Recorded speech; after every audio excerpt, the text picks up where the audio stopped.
Dictation 90 शब्द प्रति minute 5 second बाद शुरू। हमारे सौरमंडल के चौथे ग्रह मंगल को लेकर दुनिया में इन दिनों एक सनसनी सी पैदा हुई है।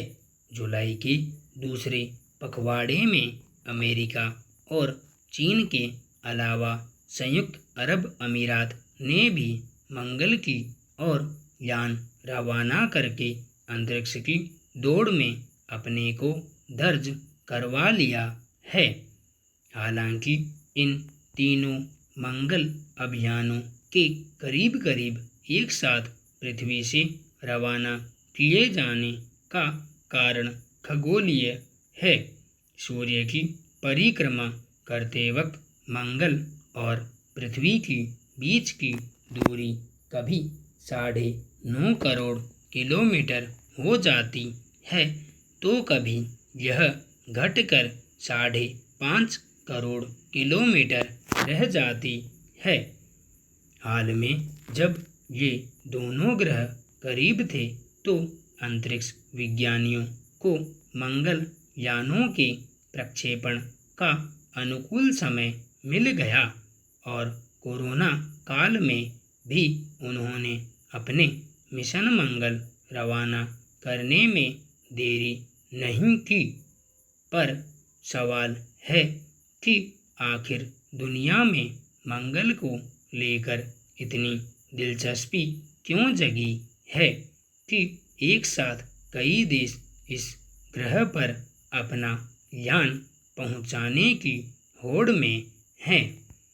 एक आम चर्चा यह है कि दुनिया में कोरोना विषाणु के खतरे मद्देनज़र वैज्ञानिक इस प्रयास में है कि किसी तरह पृथ्वी से बाहर इंसानी बस्तियां बसाने का कोई जुगाड़ हो सके ताकि भविष्य में धरती पर मानव प्रजाति के भविष्य को लेकर कोई संकट या महाविनाश जैसी स्थितियां पैदा होती हैं तो कुछ इंसानों को मंगल के सुरक्षित माहौल में भेज दिया जाए और पृथ्वी पर हालात सुधरने के बाद वे यहाँ वापस आकर जीवन का सिलसिला नए सिरे से शुरू कर सकें।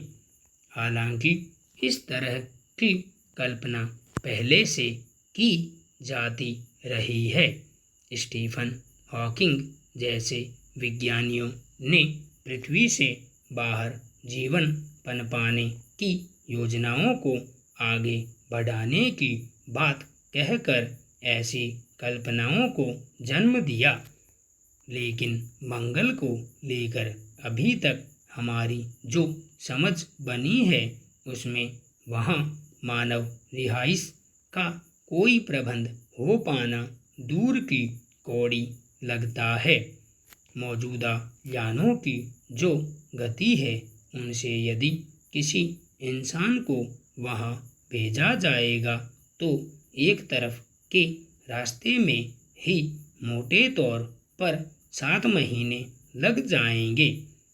खाने पीने, ऑक्सीजन और सुदूर अंतरिक्ष यात्रा के सारे जोखिम उठाने के बाद अगर किसी तरह से कोई इंसान मंगल तक पहुंच भी गया तो वहां उसके जीवित बचे रहने की कोई संभावना बनेगी। इसे लेकर वैज्ञानिक जरा भी आश्वस्त नहीं हैं। सबसे महत्वपूर्ण तो यह है कि अरब देशों में अंतरिक्ष को लेकर जिज्ञासा जगी है और संयुक्त अरब अमीरात का मंगल अभियान होप ऑर्बिटर उसकी बड़ी मिसाल है। इस अभियान का वैज्ञानिक महत्व कितना है और इससे संयुक्त अरब अमीरात क्या कुछ हासिल करता है, इसका खुलासा तो उसके यान के मंगल पर पहुंचने के बाद होगा। लेकिन फिलहाल इसका भावात्मक महत्व काफ़ी ज़्यादा है। अरब जगत और पश्चिम एशिया ही नहीं, किसी भी मुस्लिम देश की तरफ से मंगल पर भेजा गया यह पहला मिशन है। ब्रिटिश दासता से आज़ादी की 50वीं वर्षगांठ मना रहे संयुक्त अरब अमीरात के लिए यह जश्न का भी एक अवसर कहा जाएगा, क्योंकि इसे वह अपनी एक उपलब्धि के तौर पर प्रचारित करना चाहेगा। लेकिन इससे ज़्यादा महत्वपूर्ण बात यह है कि तेल संपदा के ढेर पर बैठे अरब मुल्कों को भी अब यह लगने लगा है कि दुनिया में अपना दबदबा बनाए रखने के लिए विज्ञान की दुनिया में भी कुछ ऐसी उपलब्धियां हासिल की जाएं और ऐसे क्षेत्रों में कदम बढ़ाए जाएं जिनसे अरब देश प्रगतिशील राष्ट्रों की पांत में शामिल हो सकें।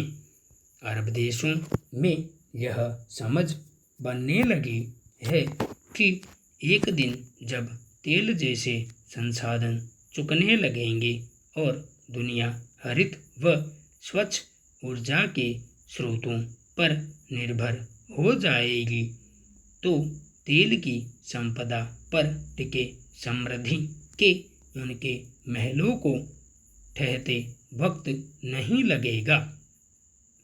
संयुक्त अरब अमीरात के मंगल अभियान की तुलना में चीन और अमेरिका के मंगल अभियान ज़्यादा ठोस इरादों के साथ रवाना किए गए हैं।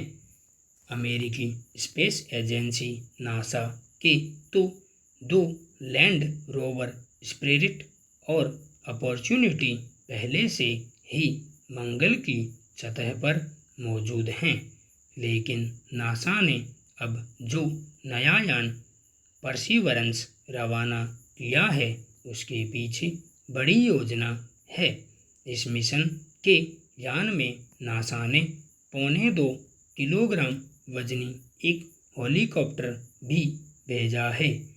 यदि यह यान सफलतापूर्वक मंगल तक पहुंच गया और हेलीकॉप्टर ने मंगल पर कामयाबी के साथ उड़ान भर ली, तो यह मानव इतिहास में पहला अवसर होगा जब मंगल पर इंसान का बनाया हेलीकॉप्टर उड़ान भर रहा होगा।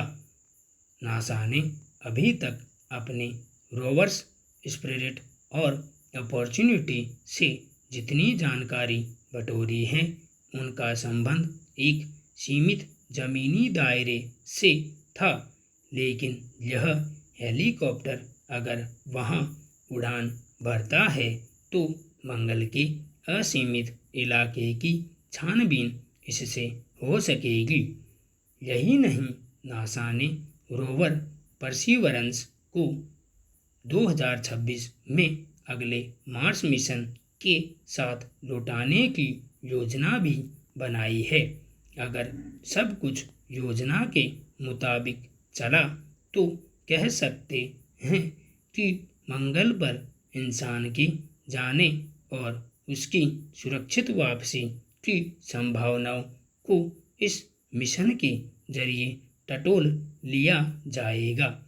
इसी तरह चीन के मंगल अभियान में भारतीय मंगलयान की तरह एक ऑर्बिटर, एक लैंडर और एक रोवर शामिल है, जो मंगल की सतह, उसके नीचे और ऊपर यानी वातावरण के बारे में और जानकारी जुटाएंगे। क्या पता अंतरिक्ष में जीवन के लिए जरूरी पानी और जीवनदायी गैसों की मौजूदगी का कोई नया सूत्र इनसे मिले। ज़्यादातर मंगल अभियानों का मुख्य उद्देश्य मंगल पर जीवन की स्थितियों की खोजबीन करना है। ऐसा इसलिए है क्योंकि वैज्ञानिक साबित करना चाहते हैं कि मंगल अब तक के अनुमानों के विपरीत है और यह एक सूखा और बंजर ग्रह नहीं है। संपूर्ण विराम।